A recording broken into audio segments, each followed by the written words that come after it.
solução. Ok? Bom, então vamos falar hoje sobre a equação da difusão. Então, os objetivos da aula de hoje são compreender a multidimensionalidade e a dependência do tempo de transferência de calor e condições sobre as quais um problema de transferência de calor pode ser aproximado como unidimensional. Obter a equação diferencial da condição de calor em vários sistemas de coordenadas e simplificá-las para o caso unidimensional estável. Identificar as condições térmicas na superfície e expressá-las matematicamente como condições de contorno e condições iniciais.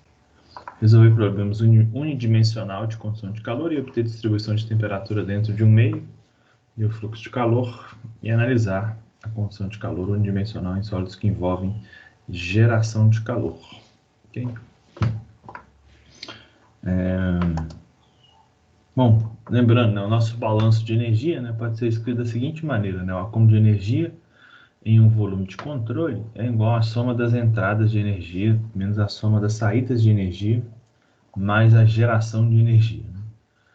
Quando a gente trabalha somente com calor, vamos fazer balanço de calor, a gente pode ter a geração de energia ou calor sendo gerado a partir de outra fonte de energia. Então vamos imaginar que a gente tem aqui um elemento diferencial no espaço, retangular, tá? Então eu tenho aqui essas dimensões. Eu vou desenhar só no plano, mas vocês vão imaginar aí que a gente também tem uma profundidade aqui. Na verdade, isso aqui é um cubo, tá? Está sendo só desenhado no plano por efeitos de simplificação. Vou colocar meus sistemas de coordenadas da seguinte maneira. O x está na horizontal do slide e o y na vertical, de tal forma que aqui eu tenho um ΔX e essa dimensão aqui eu tenho um ΔY.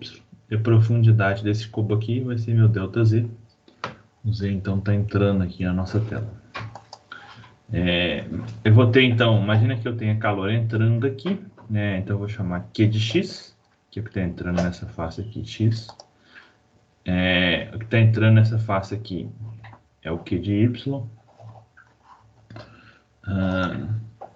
Ele vai sair na outra face, não necessariamente a mesma quantidade de calor, Então eu vou chamar o Q de y mais ΔY.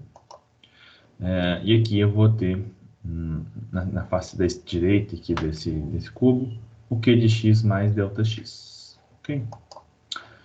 Então, lembrando ali o nosso balanço de energia, nós podemos escrever da seguinte maneira, quais são as grandezas que estão entrando, Eu tenho Q de x, Q de y, como a gente falou, esse desenho aqui está em duas dimensões, mas ele representa um cubo, então eu vou ter o Q de z também entrando aqui no plano do quadro, para efeito de simplificação. A gente está desenhando só duas dimensões e abstraindo a terceira. Saindo, eu vou ter o Q de x mais ΔX, Q de y mais ΔY, Q de z mais ΔZ. Dentro desse volume aqui eu posso ter uma geração de energia, mais energia gerada. Isso tem que ser igual aí ao acúmulo de energia. Ok? Bom, vamos então... O primeiro passo aqui é a gente, então... nós podemos trabalhar tanto com o calor, quanto com a taxa de transferência de calor. Então, coloquei o pontinho aqui e fiz a derivada aí de todos os temporal de todos os meus termos. Bom, como que a gente acumula energia na forma de energia térmica? Existem duas formas. O calor sensível, que é aquele que vai fazer com que haja variação de temperatura do meu corpo, e o calor latente, que é aquele que faz com que o corpo mude de fase. Então, ele está na fase líquida, vai mudar para a fase vapor, está na fase sólida, vai mudar para a fase líquida. Bom, a gente discutiu na nossa primeira aula que a condução de calor, ou a difusão de calor, ela acontece em meios sólidos, normalmente em meios sólidos. Se eu acumular energia na forma de calor latente, o meu sólido vai virar líquido. Então, eu começo a ter dificuldade aqui de escrever minha equação, porque eu vou precisar considerar também a convecção, ou advecção. Então, nós vamos trabalhar só com calor sensível. nessa equação. O calor sensível, né, pode ser escrito, ó, a taxa de variação do calor sensível pode ser escrito como a massa vezes o calor específico. Normalmente, ele pode ser chamado de calor específico a pressão constante, né, CP. Nos sólidos, só vai existir esse calor, né? Nos líquidos e gases, a gente tem o CP e o CV, né? Um a calor, pressão constante, outro a volume constante. E aqui eu tenho a variação da temperatura no tempo. Então, essa é a taxa de variação aí, do acúmulo de energia. Nós temos que a massa pode ser escrita como a densidade vezes o volume, né? Então, eu poderia escrever aí esse volume usando aqui as dimensões aqui do meu cubo, né? Δx, Δy, Δz, de tal forma que a minha massa pode ser escrita como ρ, Δx, Δy, Δz, que é o volume ali do meu sólido, né? De tal forma que a energia acumulada fica sendo, então, ρ, Cp, ΔT, ΔT, Δx, Δy, Δz. Ok? Bom, nosso acúmulo de energia, né? O acúmulo de energia, ele pode ser escrito, então, como na forma de o produto da taxa de geração volumétrica de calor, né? Que é a quantidade de watts por metro cúbico, vezes meu Δx, Δy, Δz. Quais são os fenômenos que poderia gerar calor, né? Nós temos dois fenômenos. Eu posso ter uma reação nuclear, né? Por exemplo, estou analisando aí uma pastilha de urânio, né? Então eu poderia ter aí a geração de calor por causa da atividade nuclear. Ou eu posso ter efeito Joule, né? Então uma corrente elétrica passando um condutor vai produzir calor por efeito Joule, vai gerar esse calor aqui. Ok? Bom, ainda, né? Eu posso escrever essa equação aqui, ó, meu Q de x mais Δx, da seguinte maneira, né? Que é o Q de x mais dQ dx vezes Δx, tá? Existem algumas maneiras da gente mostrar que isso aqui é válido, né? Acho que a maneira mais simples é o seguinte: imagina que eu tenho uma partícula que está nesse instante aqui, ΔT, e ela vai está nesse instante. Depois do intervalo ΔT de tempo, né? Um intervalo de tempo, ela passa então para essa posição. Como que a gente escreveria aí essa posição aqui? Ó? Então, a minha posição inicial da partícula é o x de t, e a posição aí à direita da minha partícula é o x de t mais ΔT. E como que eu escreveria aí a posição x de t em função dos parâmetros envolvidos ali? Posso falar que o meu x de t mais ΔT é a posição inicial, o x de t, mais a velocidade vezes o intervalo de tempo, né? Ou seja, a velocidade vezes o intervalo de tempo vai ser quanto que ele andou aqui nesse intervalo de tempo. Okay? Porém, a minha velocidade pode ser escrita como Δx, Δt. Né? Então, ficamos aí com uma equação muito similar a essa taxa aqui, essa daqui, da transferência de calor, só que com a posição. Né? Uma outra maneira da gente demonstrar essa relação aqui, que meu Q de x mais Δx é o Q de x mais Δx, é usar a série de Taylor, né? A série de Taylor pode ser escrita aqui de uma função, né? Para o intervalo x mais Δx. E se a gente pegar aí os primeiros termos da série de Taylor, acho que os dois primeiros termos, se não me engano, nós vamos ter essa expressão aqui. Então, se eu desprezar os termos posteriores, né? Eu tenho esse conjunto aqui de parâmetros. Okay? Bom, se eu substituir, então, no lugar do Q de x mais Δx, e assim, respectivamente, na direção y, z, a expressão que a gente acabou de deduzir, né? E substituir aqui na minha geração de energia e energia acumulada, os dois termos também que a gente acabou de deduzir, nós vamos ficar com o seguinte termo, né? Que é essa expressão aqui grandona, que está dividida aqui em duas linhas. Né? Bom, aqui a gente já começa a ter algo interessante. Né? Por quê? Olha só, aqui eu vou ter um Q de x, com sinal negativo aqui, eu vou ter menos Q de X. Então, posso cortar aqui esse Q de X, correto? Vou ter Q de Y positivo, menos Q de Y negativo. Também vou poder cortar. Q de Z, menos Q de Z. Também negativo. Com sinais trocados, eu posso cortar, né? Então, cortando esses termos, nós ficaríamos com a seguinte expressão, né? Menos, esse aqui, menos com mais dá menos, né?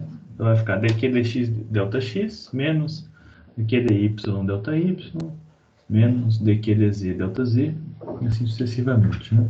Agora, eu vou escrever esses q de x aqui, q de y, q de z, usando a equação aí. A primeira eu vou tomar o limite dessa expressão aí, com Δx, Δy, Δz, né, tendendo a zero, né, de tal forma que a gente fica aqui com as derivadas, né, da taxa de transferência de calor na direção x em relação a x, a taxa de transferência de calor em y em relação a y, e assim sucessivamente, né. Transformei todos os meus Δx em dx, todos os meus ΔY em dy, todos os meus ΔZ em dz. Agora sim, eu vou escrever, então, esse calor aqui, utilizando a lei de Fourier, que nós vimos em nossa aula anterior.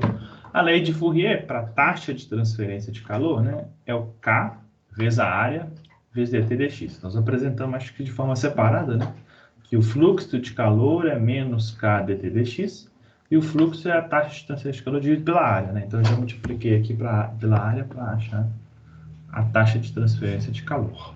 Ok? Gente, se tiver alguma dúvida, se estiver muito rápido, vocês fiquem à vontade para me interromper aí em qualquer momento. Tá? Qual que é a área que esse calor na direção X, ele está entrando aqui, está passando nessa direção, correto?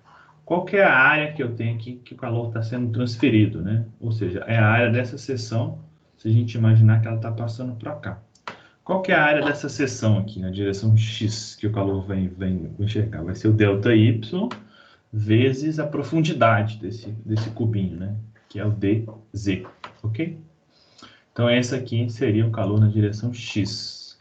Na direção Y, imagina que o calor está subindo aqui, né? Então, considerando ele positivo no eixo X. Qual que seria a minha área, né? Vai ser o ΔX vezes o ΔZ, que é o que está entrando aqui na nossa tela. E, finalmente, meu Q de Z está entrando aqui nessa face. Então, eu teria aqui a área de transferência de calor seria dx dy, né? Então, troca a área aqui pela dx dy.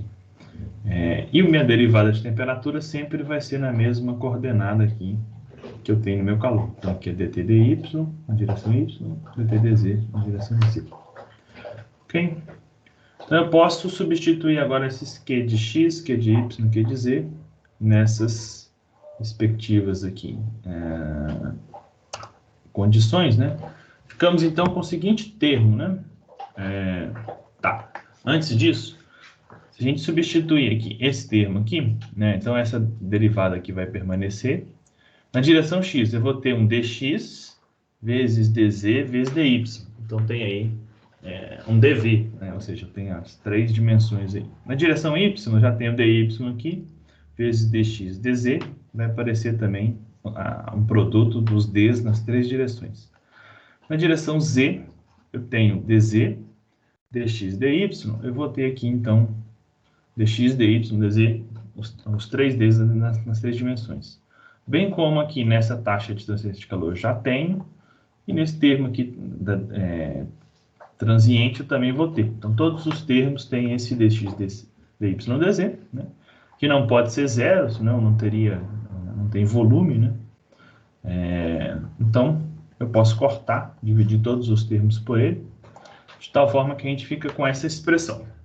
Meu dt dx vai ser o k dt dx, dy, k dt dy, dz, k dt dz, mais a taxa de transferência, a taxa de geração, é igual a ρ Cp delta T delta dt dx. Essa é a equação da difusão de calor que a gente queria deduzir, né?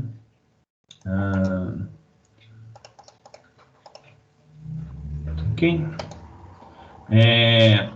Eu posso fazer essa mesma dedução, tá? em outros sistemas de coordenadas, né? A gente fez aqui em coordenadas retangulares, né? Mas eu posso fazer ela também em coordenadas esféricas e cilíndricas, né? Ou eu posso aplicar transformações, né, em relação a escrever aqui meu x e y em função de θ e r, né, que seria as coordenadas aqui do meu sistema de coordenadas cilíndricas, e chegar nas seguintes expressões aqui, onde a gente tem. Em alguns livros, tá? Em vez de Q ponto, o Qzinho, né, para geração, eles vão usar ponto gen, tá? Esse seria de energia gerada, tá? Ou GER, né? GR, ou só o G. Então aqui eu estou mostrando uma outra nomenclatura possível aqui para a taxa de geração de energia. Ok? Nós vamos trabalhar com essas duas, apenas as duas primeiras aqui, tá? A terceira aqui, eu acho que nós não vamos trabalhar muito com ela, não. Ok? Bom, na primeira equação aqui, vamos começar com ela, né? A equação das coordenadas retangulares. A primeira coisa que eu gostaria de fazer aqui, de simplificar, né, é tirar esse k da derivada, né? Ou seja, jogar ele para fora ali no meu termo, de tal forma a combinar essa derivada com essa aqui de dentro, ter uma derivada segunda, né? Para isso, a gente precisa aí considerar que os materiais são isotrópicos, né? O que é a isotropia? Uma propriedade que caracteriza que as substâncias possuem as mesmas propriedades físicas independente da direção considerada, né? Porém, né, imagina que eu tenho aqui um calor passando. Isso significa que eu vou ter uma diferença de temperatura entre as duas faces, né? Então ele precisa ser, o K ele precisa ser constante em qualquer direção e ele precisa ser também não variar com a temperatura, né? Aqui a gente tem, por exemplo, um gráfico que mostra a condutividade térmica de alguns metais, de alguns materiais, né? Na verdade não são metais, em função da temperatura, né? A gente pode ver, por exemplo, que o K varia com a temperatura, porém a escala aqui é uma escala bem grande, né? Por exemplo, né? Vamos pegar aqui o aço inoxidável. O aço inoxidável, eu diria aqui que é uma escala logarítmica, né? Então aqui é 20. Eu diria que o 30 está por aqui. Então seria 25, né? Está próximo aqui de, vamos dizer, 22, quando a gente tem 1000 Kelvin.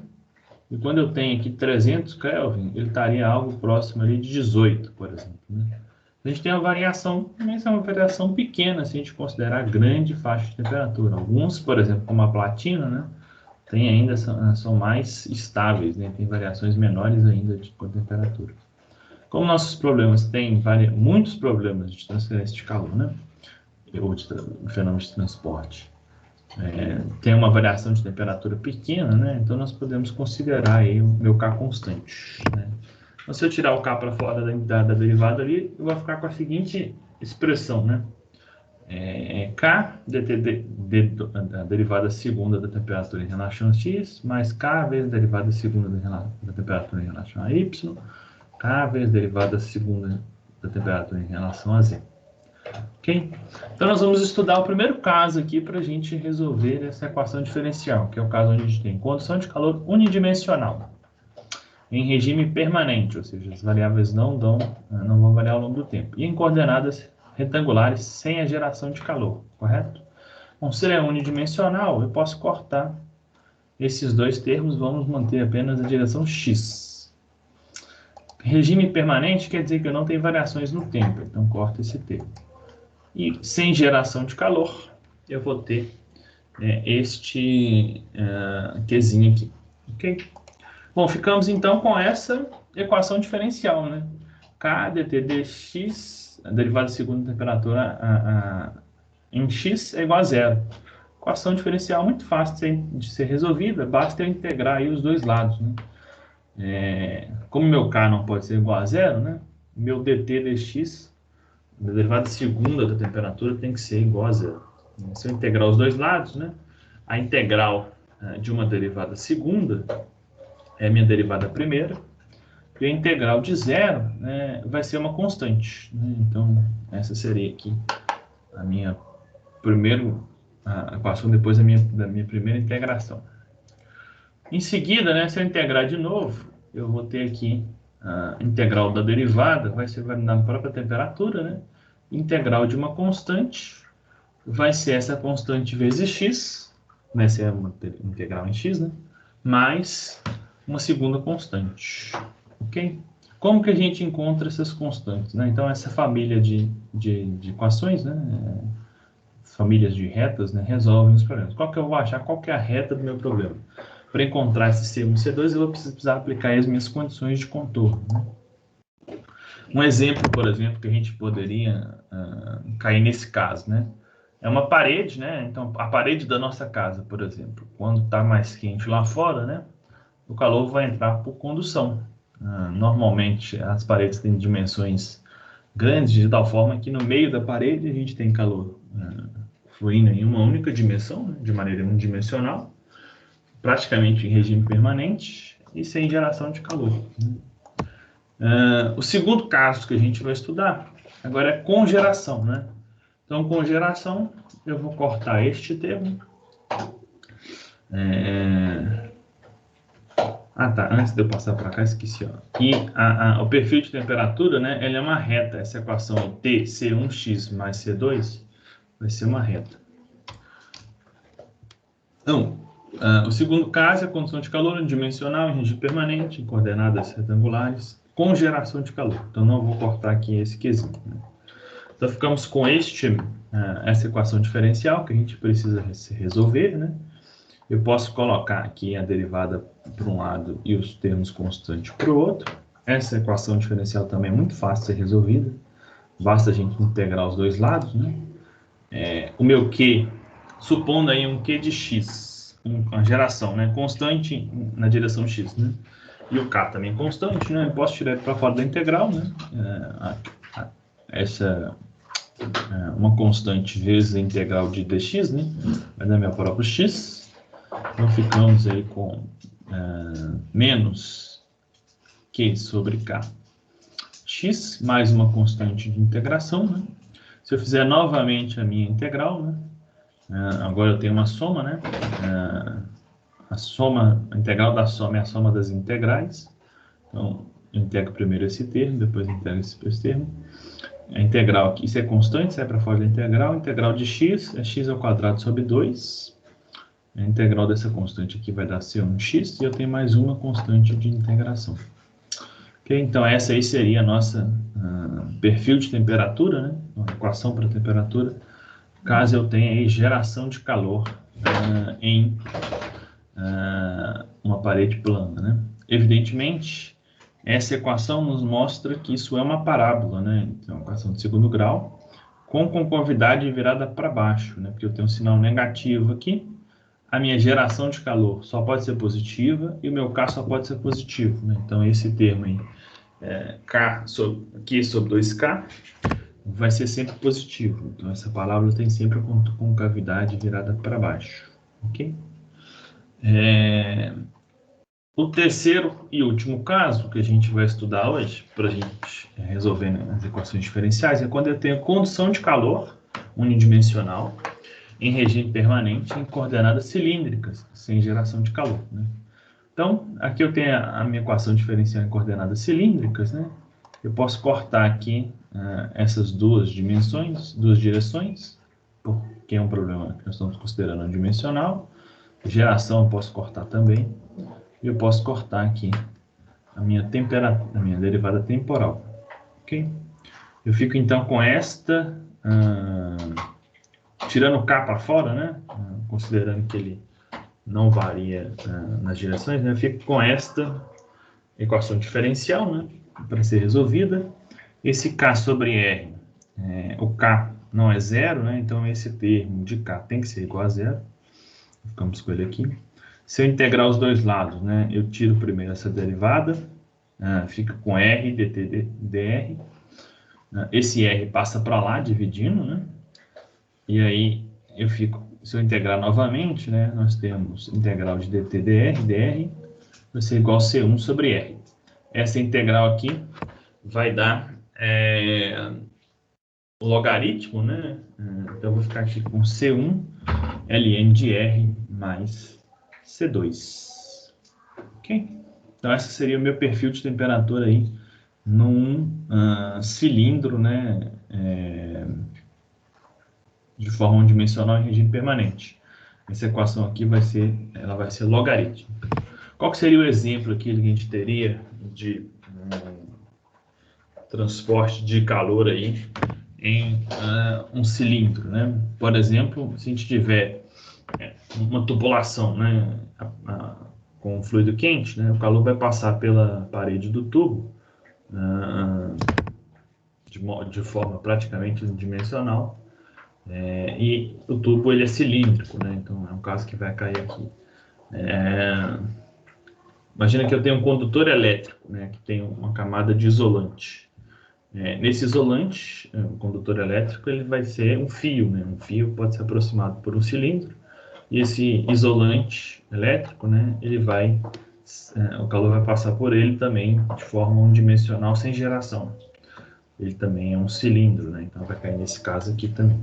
Ok? Bom, como é que a gente então encontra essas constantes, né? Nós vamos aplicar as condições de contorno. Quais são as condições de contorno possível que eu tenho, né? O primeiro caso é a temperatura prescrita, né? Então, o problema não vai nos dizer, né? Nós temos aí, conhecemos a temperatura em uma das faces, né?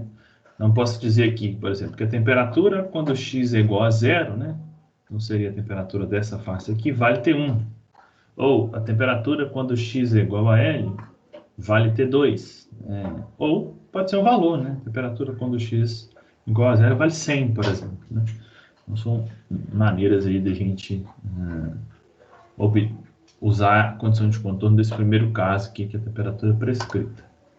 Segundo caso é fluxo de calor prescrito, ou seja, eu tenho aqui a quantidade de calor. Então, o problema pode nos dizer, né, quanto que é esse fluxo de calor, né, 1000 watts metro quadrado. Pode ser uma face isolada, né, uma face isolada seria eu ter o fluxo de calor igual a zero, ou ele pode colocar uma variável para esse fluxo de calor, que x. Esse fluxo de calor pode ser calculado obtendo aí a equação de Fourier, que é menos k dt dx, e essa derivada aqui eu vou tomar ela na posição x igual a zero, né? Ou x igual a L. Terceiro caso é quando a gente tem convecção, né? Quando eu tenho convecção, então nós vamos ter, por exemplo, essa face exposta à convecção, ou essa face exposta à convecção. No caso da convecção, se a gente considerar que o calor está sempre indo nessa direção, né, para a face x igual a L, minha convecção, nós já vimos aí na nossa aula antes da prova, que a convecção, o fluxo de calor por convecção é o H vezes uma temperatura do infinito, que nós estamos chamando, né, que é a temperatura do fluido da parede aqui, a uma distância suficientemente longe, né, para não ser afetada pela parede quente, menos a temperatura da superfície. Só que a temperatura da superfície, o perfil de temperatura, eu posso calcular ela usando temperatura substituindo x igual a zero. Se eu tiver deste lado aqui, né, eu vou inverter a temperatura da superfície com a temperatura do infinito para manter aí o calor na mesma direção. Okay? Não faz sentido eu ter calor de um lado e calor do outro. Eu vou estar acumulando aí de forma calor, né, na parede, né? Nesse caso aqui é um problema sem